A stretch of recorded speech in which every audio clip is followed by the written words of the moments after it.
A paz do Senhor Jesus.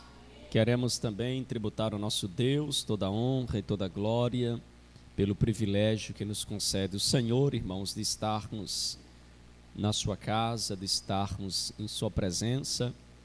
Eu sempre gosto de frisar que estar na casa do Senhor é um privilégio, irmãos. É um privilégio. Sempre agradeça, louve a Deus por esta honra tão grande que o Senhor nos concede de aqui estarmos. Há muitos irmãos que gostariam de estar, mas não podem, desde o problema de saúde física ao pior dos problemas, que é o problema de saúde espiritual. Não tem problema pior do que o problema espiritual, porque um crente pode estar padecendo fisicamente, mas se ele fechar os olhos, os céus está pronto para recebê-lo. Mas se o crente estiver doente espiritualmente, abandonando a oração, a palavra, o jejum, a consagração, abandonando a comunhão com o Senhor, se ele fechar os olhos aqui, infelizmente, ele não terá o privilégio de ouvir: servo bom e fiel, entra para o gozo do teu Senhor.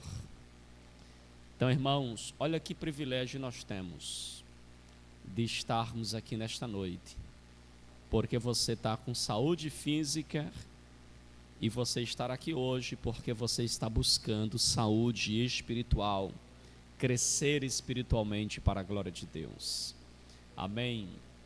E eu quero convidar os irmãos a abrirem a sua Bíblia, por favor, na segunda carta do apóstolo Paulo ao jovem obreiro Timóteo. Abra a sua Bíblia, segunda carta do apóstolo Paulo ao jovem obreiro Timóteo, capítulo de número 4, vamos ler o verso de número 7. Nosso pastor João, que alegria poder estar junto com o Senhor, louvando a Deus e adorando ao nosso Deus, irmãos. Nosso pastor João estava cantando aqui o hino 186 da harpa cristã, e este louvor, que fala muito também aos nossos corações: quero andar de valor em valor e seguir a Jesus, meu Senhor, até que um dia eu receba no céu a coroa que me dará Deus. Meu Deus, que bênção, viu, irmãos? E olha o que diz a leitura que nós iremos meditar. Segunda carta de Paulo a Timóteo, capítulo de número 4, verso de número 7. Segunda carta.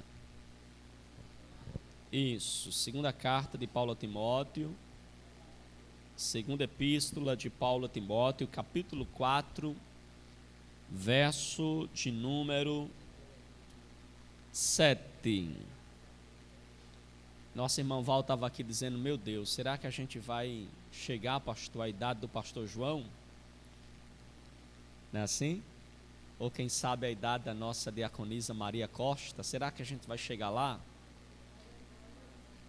Maria Silva, né, irmã Maria Costa? A da irmã Maria Costa a gente está quase pertinho, viu?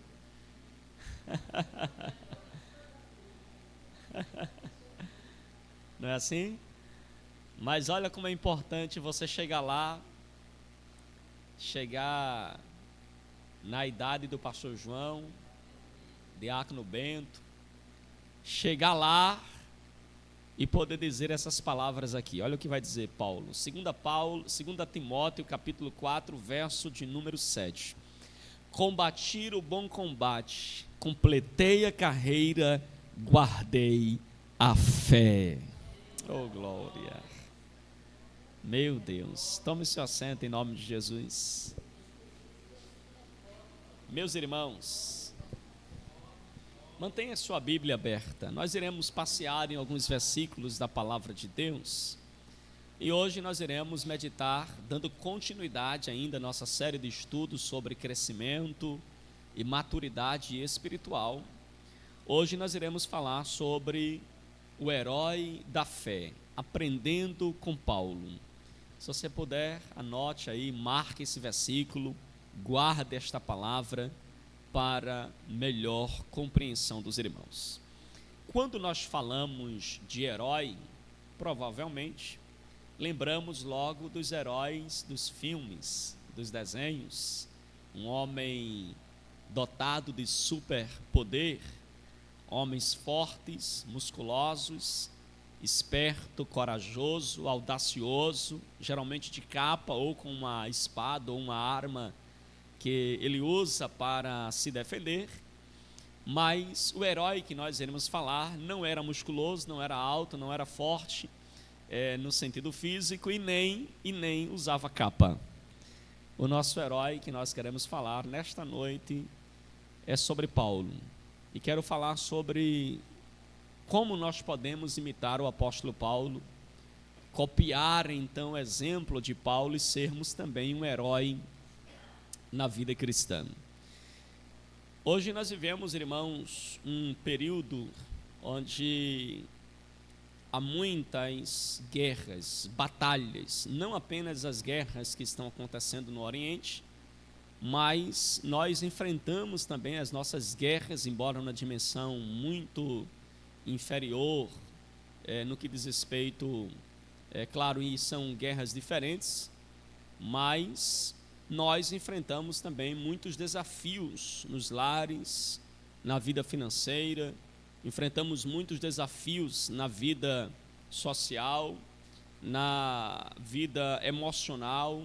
Nós temos muitos desafios diários que eles se avolumam diante de nós e que parecem barreiras intransponíveis e que para vencer esses desafios também precisamos ser alguém que aprende literalmente ao exemplo do apóstolo Paulo. Deixa eu melhorar aqui que o diácono Bento não estava ouvindo, irmãos. Ele veio assim: pastor, pelo amor de Deus, me ajude aí, meu sonoplasta. Pronto. Eu vi ele se esticando ali, eu percebi logo. Se eu vou aumentar o tom da voz aqui, eu quero ver se ele não vai escutar agora. Amém, meus irmãos?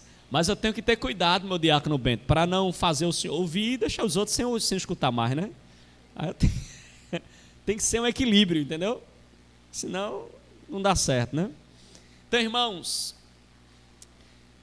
Paulo, ele surge diante de nós como um herói da vida real, pelo exemplo, pela forma como ele viveu, como ele se conduziu, e é um herói que passou por muitos apertos, como Paulo foi açoitado, Paulo foi maltratado, Paulo foi preso, Paulo passou necessidades, Paulo, irmãos, foi traído, Paulo foi incompreendido, Paulo foi também um sofredor no que diz respeito à saúde física.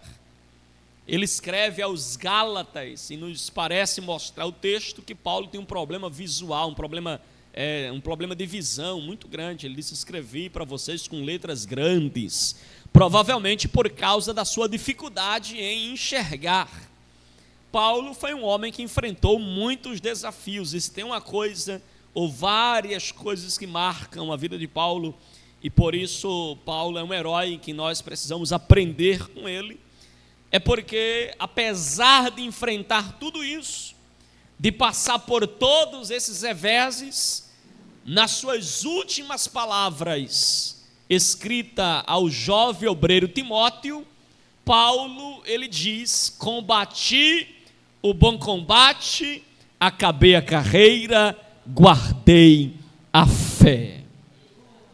E significa dizer, minha diaconisa, que ele passou por tudo isso, mas ele cruzou a linha de chegada. Porque tem muita gente que não consegue cruzar a linha de chegada. Se for açoitado, ele diz tchau, quero não, dá para mim não. Se for escorraçado, tchau, dá para mim não. Se for traído, misericórdia, dá para mim não. Abandona a fé, nega Jesus, perde a esperança da vida eterna. Mas apesar de tudo que Paulo passou, pastor, Paulo chegou na linha, ou cruzou a linha de chegada. Paulo então recebe, não é assim porque ele vai falar mais na frente, agora, olha o que ele diz no verso 8, desde agora me está guardada a coroa da justiça, que o Senhor, reto juiz, me dará naquele dia, oh glória, não somente a mim, olha que interessante, mas também a todos que amarem a sua segunda vinda, oh glória. Todos aqueles que amarem a vinda do Senhor, que amam, ou que esperam Jesus chegar, eles não ficam pelo caminho. Ele passa por por momentos maus, mas ele vai até a linha de chegada. Louvado seja o nome do Senhor. Então, irmãos, a maturidade espiritual é forjada na disciplina, perseverança, fé. Detalhe, uma fé constante, não pode estar oscilando, é preciso perseverar. É por isso que a Bíblia diz: aquele que perseverar até o fim será salvo. Será salvo. Então, queridos, vejamos o cenário da luta de Paulo. Deixe-me trabalhar o cenário de como estava Paulo ao escrever essa carta, de uma forma sucinta, para a gente avançar e falar sobre as nossas batalhas. Qual era o cenário, então, da luta de Paulo, irmãos? Qual era o combate real enfrentado pelo apóstolo Paulo? Paulo, ele na verdade é um herói que está em meio à guerra. No ano 64 depois de Cristo, houve um incêndio em Jerusalém, tudo aponta que o próprio Nero provocou isso. E por causa disso começa uma intensa perseguição aos cristãos. Paulo escreve essa carta ali mais ou menos em 66, 67 depois de Cristo, ou seja, 1 ano ou 2 anos depois do incêndio em Jerusalém, ou depois desta intensa perseguição, ou desse começo de uma intensa perseguição. E Paulo provavelmente é preso exatamente neste momento. Então Paulo está preso por causa da sua fé, porque a conta do incêndio respingou sobre os cristãos. É uma forma de incriminar os crentes.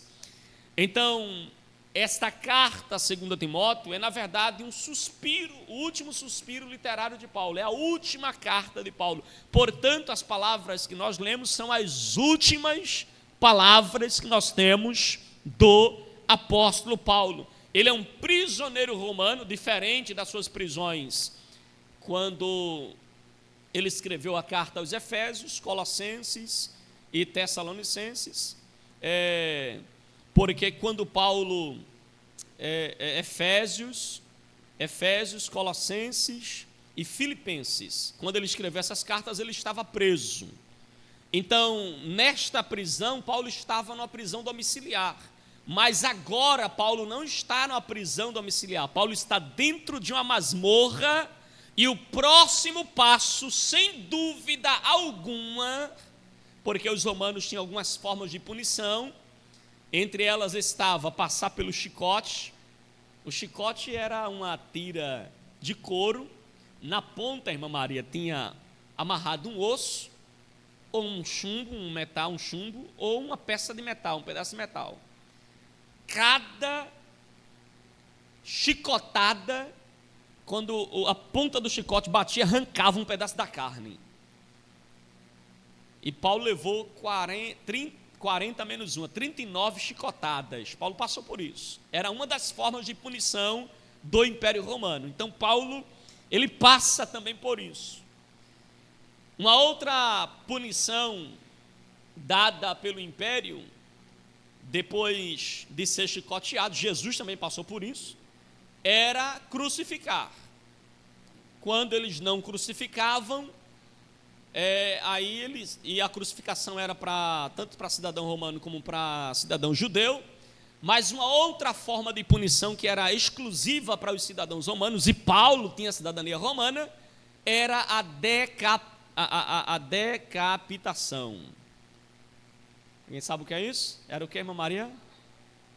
Decapitar, é arrancar a cabeça.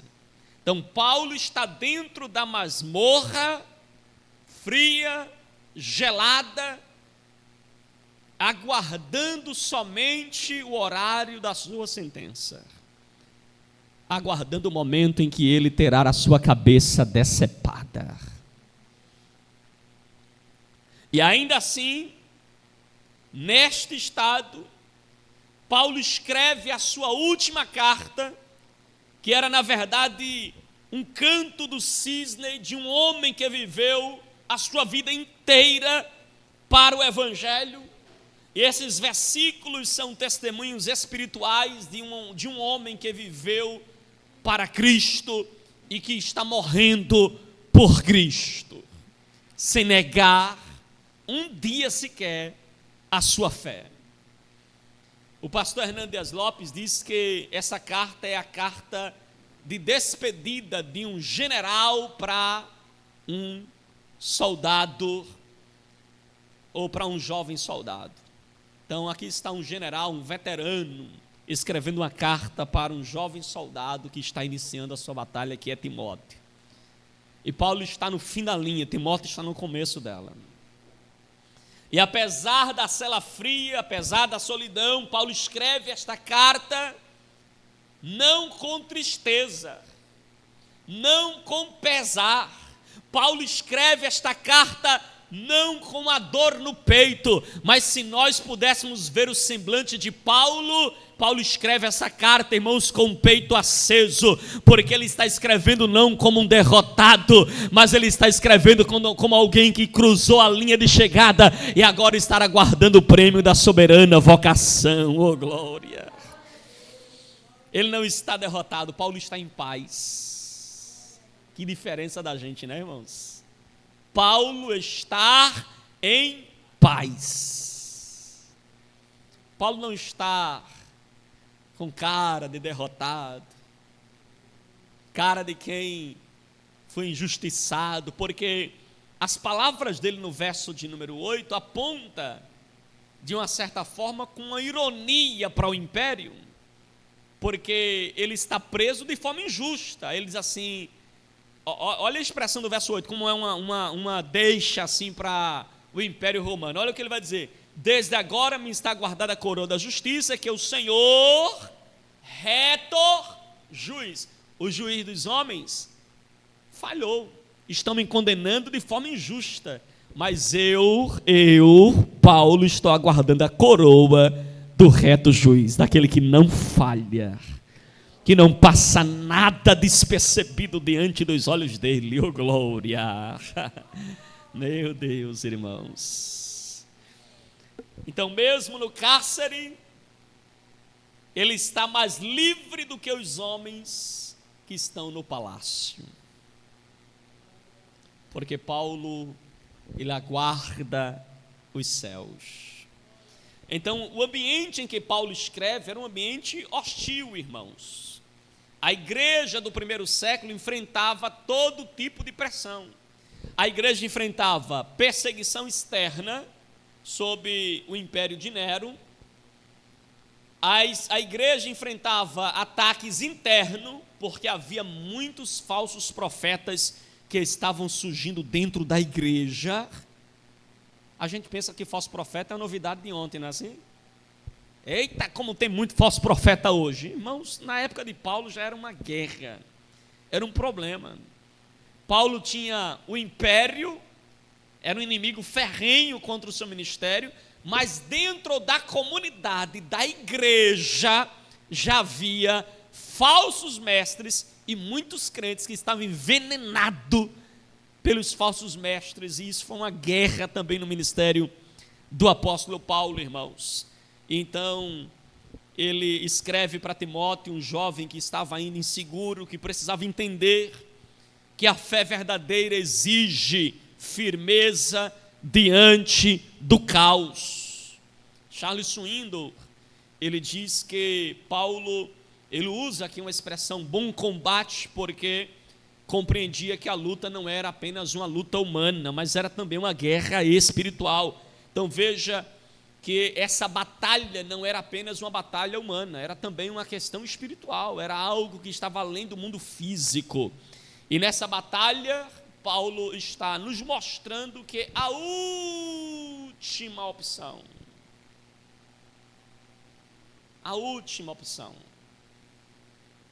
sequer era desistir. A última opção sequer era desistir. Ou seja, nessa batalha, Paulo está dizendo que desistir não é uma opção. Ele está disposto a ir até o fim e aguardar a coroa que lhe está reservada.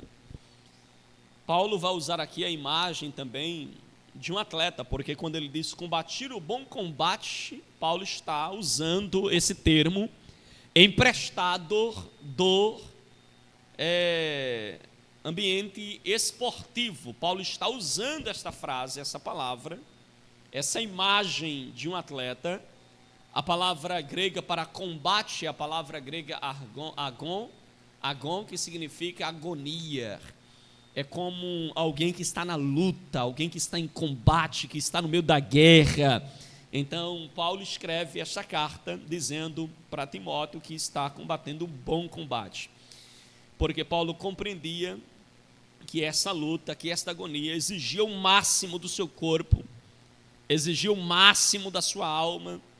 Paulo então pontua, Paulo compara aqui a vida cristã ao esforço atlético que exige do atleta preparo, disciplina, foco, perseverança, que exige resistência.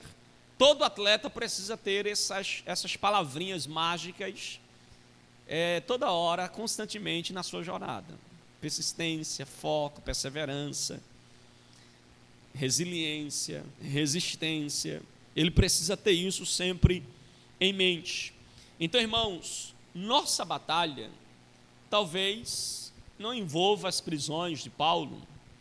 Nossa batalha talvez não envolva os chicotes romanos com osso ou chumbo ou metal nas pontas, batendo em nossas costas, nas nossas nádegas ou nas nossas pernas. Não envolva isso. Mas, irmãos, nossas batalhas internas e externas envolvem ansiedade. Nossas batalhas internas e externas envolvem a corrupção em que nós vivemos hoje em nossa sociedade. As batalhas internas e externas envolvem vícios emocionais.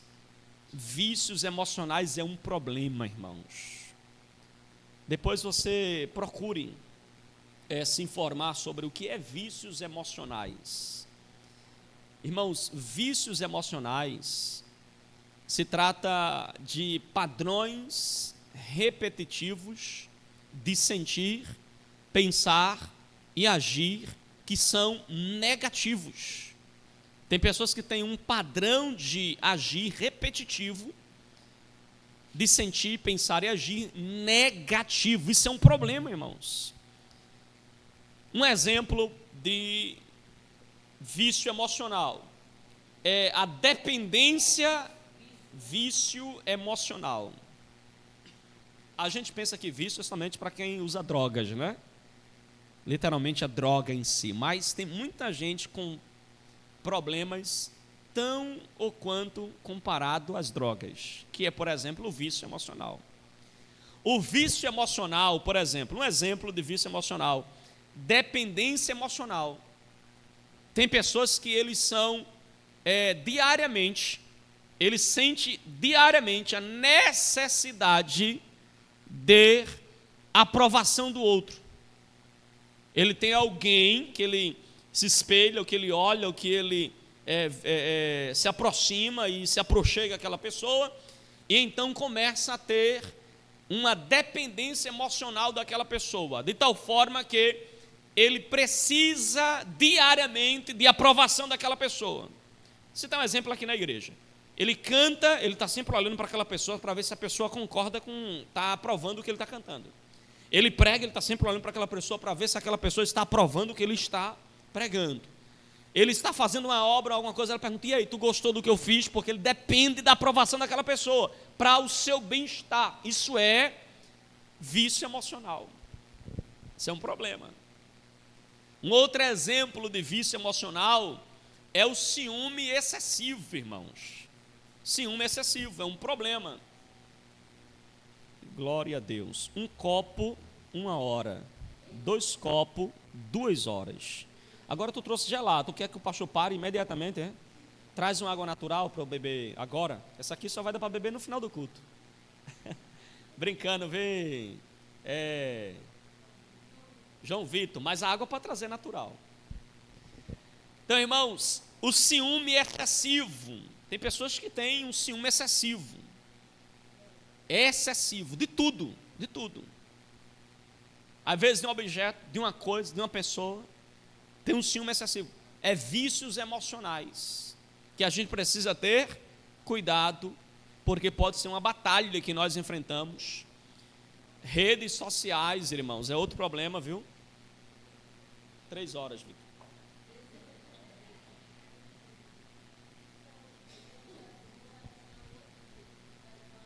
Eu estou doente da garganta, irmãos, eu me contei com 2 horas. Então, irmãos, redes sociais é uma batalha, irmãos.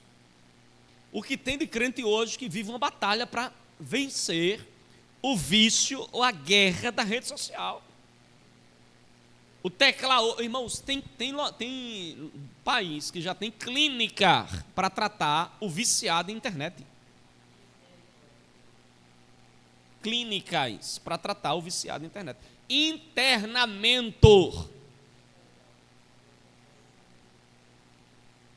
Eu já pastorei igreja, que tem irmão que só vinha para a igreja se a igreja tivesse internet. Ele ligava mesmo, pastor, tem internet aí? Porque eu vou com meus meninos só vai se tiver internet. Porque se não tiver internet, ninguém cultua não, pastor. Eu conheço famílias que se cortar a internet da casa dela, o filho tem crise de abstinência, quebra tudo dentro de casa. Tá brincando, é? Caso é sério, irmãos. São guerras que nós enfrentamos hoje, que vai além de um problema natural, porque eu vejo por trás disso, pastor João, até um problema espiritual. Então, muito cuidado. Os adolescentes que estão aqui, tenham domínio sobre a internet. Diga assim, eu mando na internet. Não tem firmeza não, mas tudo bem, viu?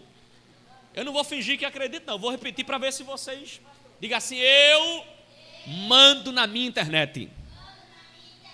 Então ela não dita a hora que eu durmo, a hora que eu acordo, não dita. Se você manda na internet, ela não vai ditar a hora que você dorme. Se é para dormir de 10 horas, não vai ficar 10h30 e também só mais um pouquinho. 11 horas, mais um pouco. Não. Amém? Então, cuidado, é uma guerra, irmãos. É uma guerra. Eu estou falando dos adolescentes aqui, mas não pense que é só vocês, não. Até a minha avó tem WhatsApp. Não é assim? A minha avó tem WhatsApp, tem Instagram, estou brincando, viu?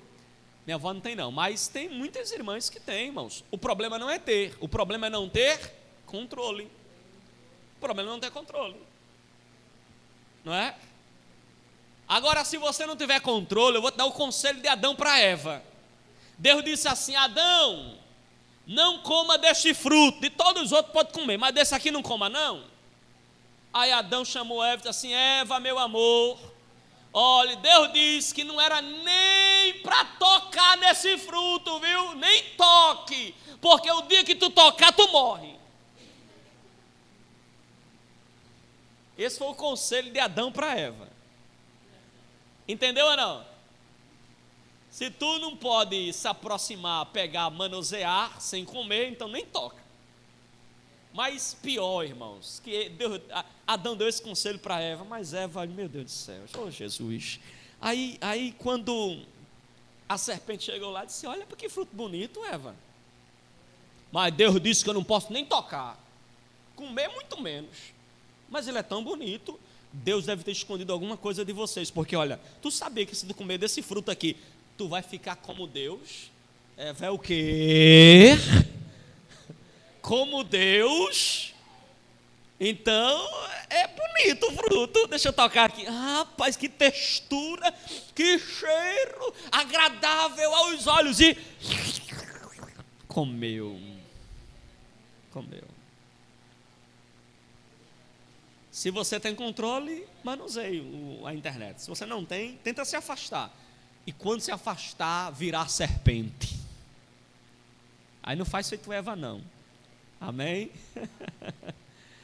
Você entendeu? Quem entendeu, diga amém. Quem não gostou, diga amém. Gostaram, não foi? Se não tivesse gostado, a palavra era essa mesmo. Não dá para mudar, não. Viu? É essa mesmo. Se gostou, amém. Se não gostou, não, Maria. Mas é isso mesmo, viu? Então, irmãos, cuidado, porque nós temos uma guerra a lutar. Uma batalha. Nós estamos num bom combate. É preciso nós lutarmos contra essas coisas que nos distraem, pressões econômicas. Cuidado, irmãos, cuidado. Às vezes a sociedade aí fora prega para a gente um padrão de vida que a gente quer ter, porque quer ter, e morre de trabalhar para ter o padrão de vida que a sociedade prega para a gente. Quando a Bíblia diz: se contente com aquilo que Deus Ele te deu, irmãos, contente. A palavra de Deus fala muito sobre o contentamento. Não estou dizendo que você não deve buscar crescer, melhorar, prosperar. Corra, vá atrás. Mas desde que isso não tire você da presença de Deus. Não tire você da graça. Eu conheço famílias, irmãos, que os filhos, por exemplo, não chegam na igreja de jeito nenhum.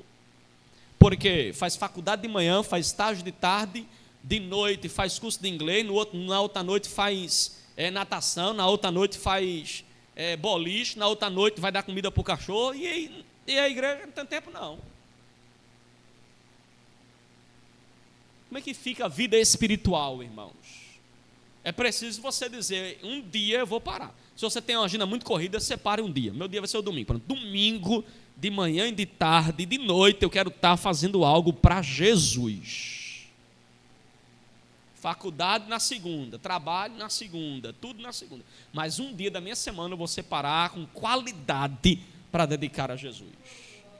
Além daquilo que você deve fazer diariamente, em casa, devocional, busca constante por Deus. Amém? O que é que a gente percebe? Que a arena mudou. A arena mudou. Nós não estamos nas mesmas batalhas que Paulo estava, mas o combate permanece. Olhe para quem está pertinho de você e diga assim: a arena mudou, mas o combate permanece. Amém? Em segundo lugar, irmãos, primeiro a gente dá uma olhada no cenário, né? Em segundo lugar, o caráter do herói. Como Paulo se tornou um vencedor. Como é que Paulo chega e cruza a linha de chegada da corrida, da batalha, e espera agora a coroa? Como Paulo pôde dizer: combati o bom combate, acabei a carreira e guardei a fé? Primeiro, coragem diante das adversidades. A gente vê isso em Paulo, irmãos. Coragem diante das adversidades. Desde a conversão de Paulo, em Atos capítulo 9, Paulo enfrentou apedrejamento, naufrágio, perseguição e tantas outras coisas. E mesmo assim, Paulo não desistiu. A sua coragem não estava no físico, mas a sua coragem estava na fé inabalável no Deus que ele encontrou no caminho de Damasco. Então Paulo teve coragem, irmãos, porque a verdadeira fé não é frágil como um vidro. A verdadeira fé, ela é forte como um aço temperado. Você não pode baixar guarda diante das adversidades. Você não pode parar diante das adversidades. Você não pode olhar para trás diante das adversidades. Pelo contrário, tenha coragem frente às adversidades que surgem. Essa coragem precisa ser redescoberta, irmãos, na atualidade, porque nós vivemos uma época em que parece que a nossa fé é muito frágil, é muito fraquinha, superficial. Jesus falou que se tivermos fé do tamanho de um grão de mostarda, irmãos, é pequeno o grão de mostarda. Você já viu um grão de mostarda? Já viu? É pequeno, irmãos. Menor do que um caroço de arroz, menor. Muito menor. Eu acho que o mais parecido é a semente de chia, né? Como é? O chia, né? Pronto. É o que mais se aproxima, irmãos. Agora, irmãos, eu fico pensando, aquele irmão que é levado pela tempestade, que tamanho é a fé dele, hein? Só dá para ver no microscópio. E olhe lá. Porque qualquer tempestade leva, qualquer vento leva. Irmãos, é preciso você ter coragem frente às adversidades. Tenha coragem. Vença os desafios com a força do leão da tribo de Judá, mas não pare. Hoje eu estava estudando e Sarinha, escutando o hino que diz assim, ruja o leão. Acho que é um hino assim, né? Ruja o leão, pronto. Que o leão, que Jesus ruja na sua vida para espantar toda dificuldade que surja no seu percurso. Segunda coisa, como é que Paulo se tornou um vencedor? Segundo, primeiro foi coragem frente às adversidades. Segundo, disciplina e foco. Disciplina e foco. Irmãos, em 1 Coríntios capítulo 9, versículo 27, Paulo, ele fala que ele subjugava o seu corpo. Ele subjugava o seu corpo para não ser reprovado. Alguém pode abrir esse texto? Olha o que Paulo diz aí em 1 Coríntios 9, 27. Quem achar primeiro, leia. Eu não fiz essa anotação aqui.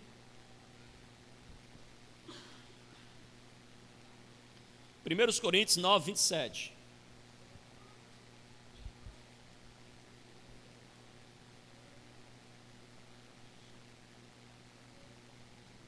Mas esmurro o meu corpo e reduzo a escravidão, para que, tendo pregado a outros, não venha eu mesmo a ser desqualificado. Meu Deus, irmãos. Paulo está dizendo assim, eu disciplino o meu corpo, eu esmurro o meu corpo, eu reduzo ele à escravidão, para que porventura eu não seja achado entre aqueles que preguei o caminho da salvação, mas foi desqualificado para ela. Meu Deus, reprovado. Já imaginou? Pastor passar a vida inteira aqui dizendo para vocês o caminho da salvação, o caminho da salvação, o caminho da salvação, mas de repente, por não ter disciplina, por não ter foco, não estar olhando para Jesus, que é autor e consumador da fé, ficar olhando para a direita ou para a esquerda, por não estar focado no alvo, não esmurrar o corpo, não disciplinar essa carne que é, olha, a carne é um problema, viu? Aí você não disciplina ela, aí você vai ser desqualificado. Joe Stott enfatiza que a disciplina espiritual não é opressão, mas é um caminho da liberdade. O que é disciplina espiritual? Leia a Bíblia todo dia. Todo dia leia a Bíblia. O que é disciplina? Ore todo dia. Todo dia. Tem um horário para você orar. Tem um horário. Eu estou começando a desligar meu telefone, porque toca direto, irmãos. Eu desligo. Quando você vê meu celular desligado, já sabe, o pastor deve estar muito ocupado. Eu estou mesmo muito ocupado com o dono do céu. Aí eu estou desligando o celular agora, desligo a internet, desligo tudo, boto no modo avião. E tem dia que até no modo avião ele quer tocar, não é possível, eu vou desligar ele mesmo, literalmente. Isso é a treva. Porque, irmãos, é disciplina para você fazer o que tem que ser feito. Senão você não faz. Então tenha disciplina, tenha foco. Jejuar, busque fazer um jejum por semana. Busque servir, irmãos. Você serve aqui aos seus irmãos, ajudando, cooperando no reino, na obra. Tenha foco e disciplina. Não deixe que nada tire você deste foco. Nada tire você deste propósito. Tenha isso como um alvo, um foco na sua vida para você ser um vencedor. São armas invisíveis, irmãos, que forjam os heróis da fé. Em terceiro lugar, primeiro, coragem diante das adversidades. Segundo, disciplina e foco. Terceiro, quem quer ser um vencedor como Paulo, é preciso ter perseverança. Perseverança é você dizendo: o fim importa. Oh, glória! Quem persevera, minha diaconisa Val, Denise, está dizendo assim: o fim importa. O meu fim é o céu. O meu fim é o céu. Por isso eu tenho que perseverar hoje, porque o meu fim é a eternidade. Oh, glória! Não basta começar, porque tem muita gente que começa, mas precisa continuar e terminar. Olhe para quem está perto de você e diga assim: não basta começar. Mais forte: não basta começar, é preciso terminar. Você tem que chegar lá na frente e dizer assim: acabei a carreira. Acabei, finalizei, cruzei a linha de chegada. Oh, aleluia!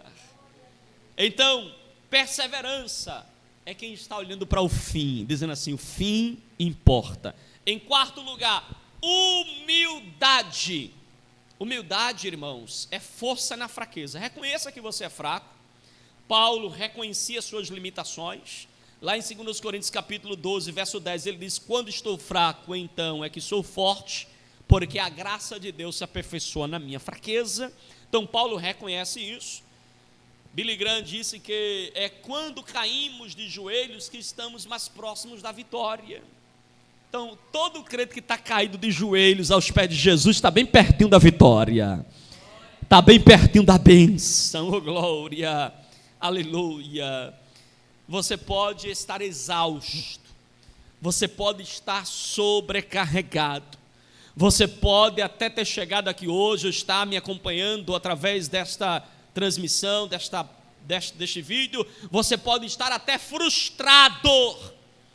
Mas escute isso: Deus não está procurando heróis perfeitos, Deus procura heróis disponíveis. Alguém que diga: Senhor, eu sou fraco, eu não tenho força, eu não sei, eu não posso, mas eu sirvo a um Deus que pode, a um Deus que faz, a um Deus que capacita, a um Deus que prepara, a um Deus que dá força na fraqueza, porque a alegria do Senhor é a minha força. Aleluia. Seja corajoso, seja disciplinado, tenha foco, seja humilde, seja persistente, porque essa é uma das partes das armaduras do vencedor, do herói. Quem quer chegar na linha, quem quer cruzar a linha de chegada, precisa se revestir dessas coisas. Amém? Agora deixe-me encaminhar para o término dessa palavra, falando de algumas lições para quem deseja terminar bem. algumas lições para quem deseja terminar bem. Primeira lição, irmãos: entenda que a vida cristã é uma jornada. Você está numa jornada. Nós estamos, irmã Maria, caminhando para Canaã celestial, enfrentando os desertos da vida, os reveses da vida, as batalhas da vida. A fé é uma caminhada.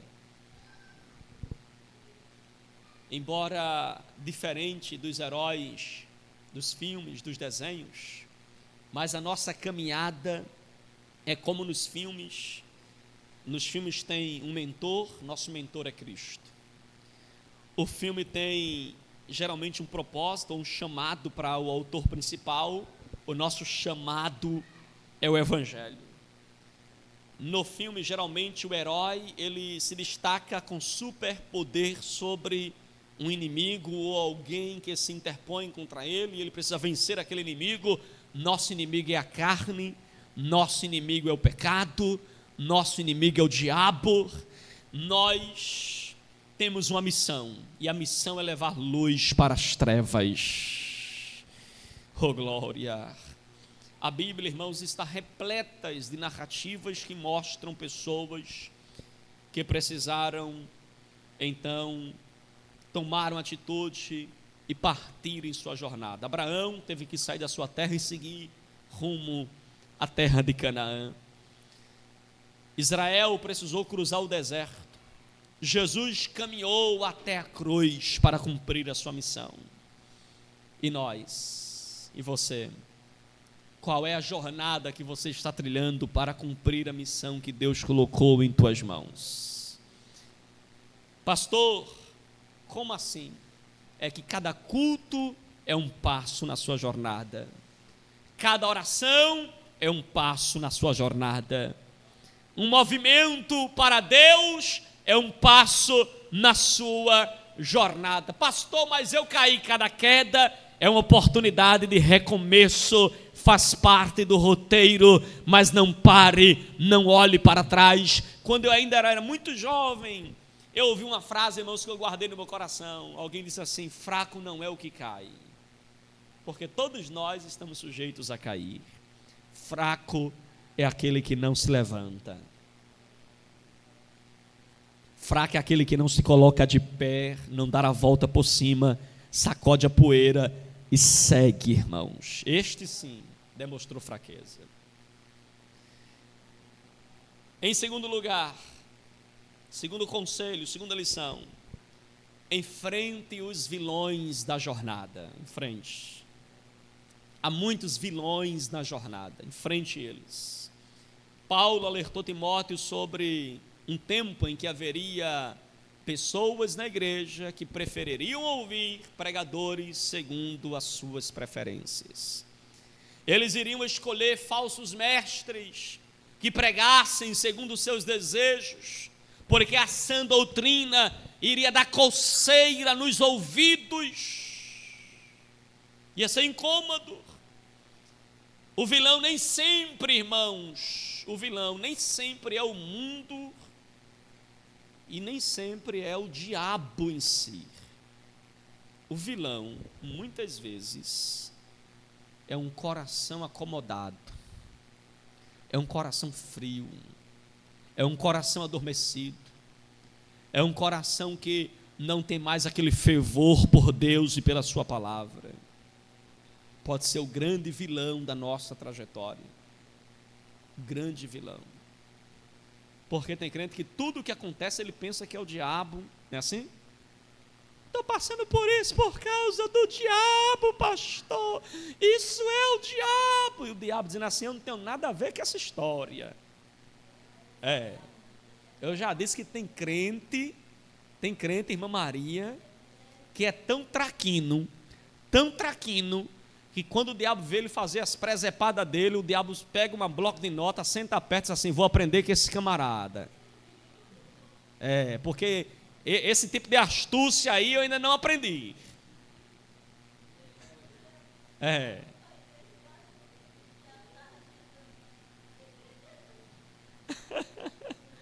Irmãos?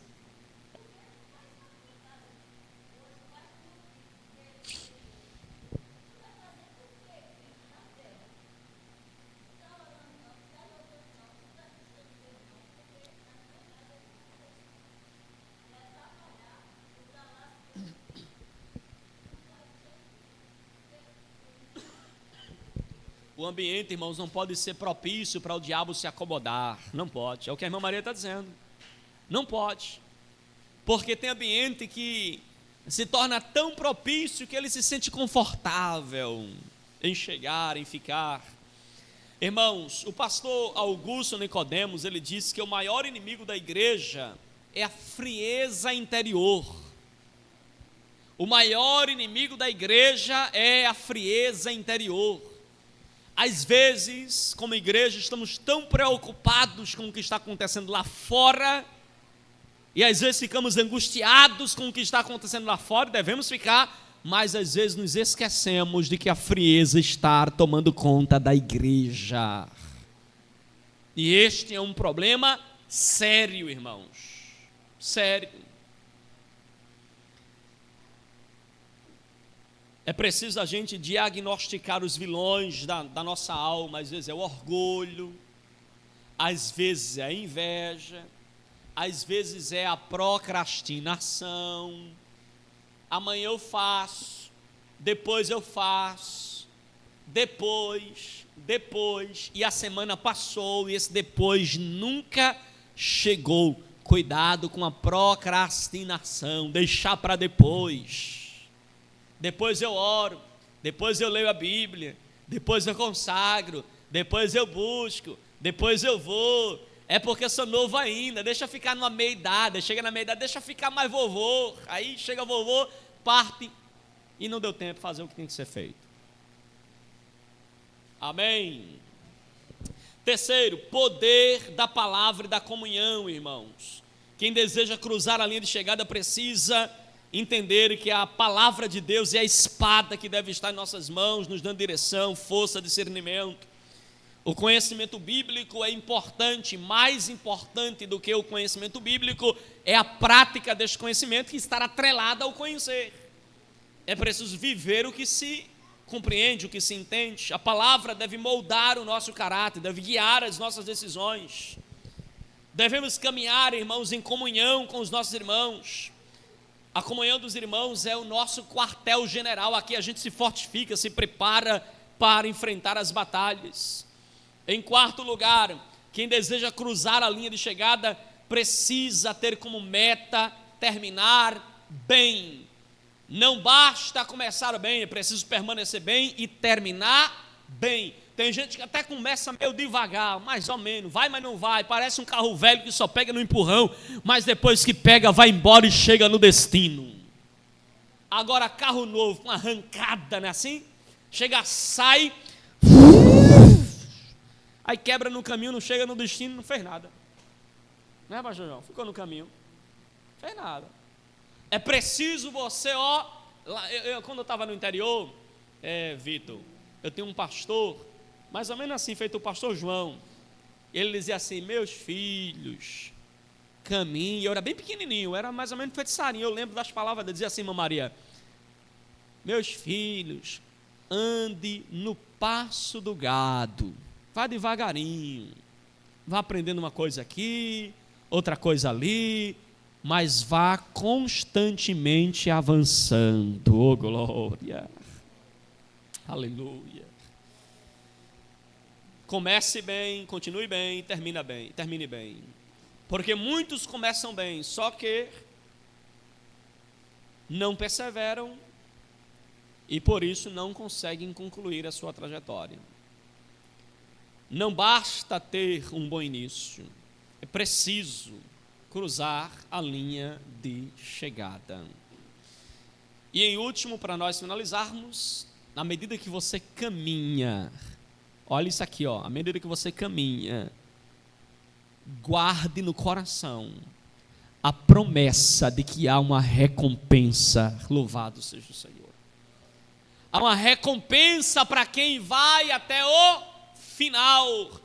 Em 2 Timóteo 4, versículo 8, que é o texto que a gente leu, diz: desde agora me está guardada a coroa da justiça, que o Senhor, reto juiz, me dará naquele dia, e não somente a mim, mas também a todos os que amam a sua vinda. Ou seja, irmãos, há uma coroa reservada para quem chega, para quem persevera, para quem vai até o final. há uma coroa reservada, louvado seja o nome do Senhor.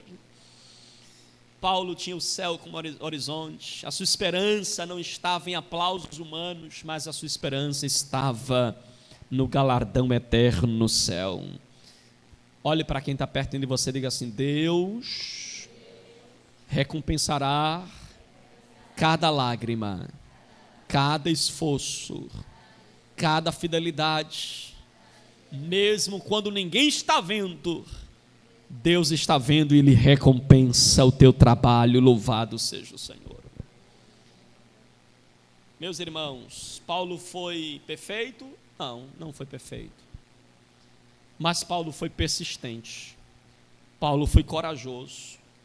Paulo, como um super-herói de televisão, teve superpoderes? Não.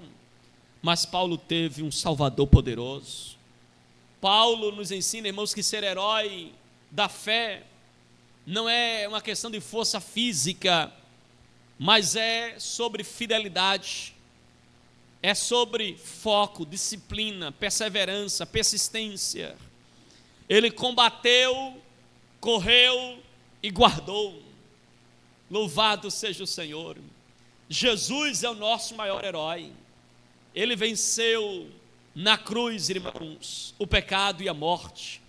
E hoje nós somos chamados a lutar, a vencer a carne, a vencer o mundanismo, a vencer as forças do mal e chegarmos até o fim da nossa trajetória. Amém? Comprometa-se com a perseverança, assuma a disciplina espiritual e responda ao chamado de Deus com fé. Amém? Você pode dizer assim: Senhor, eis-me aqui para combater o bom combate. Amém? Fique de pé em nome de Jesus.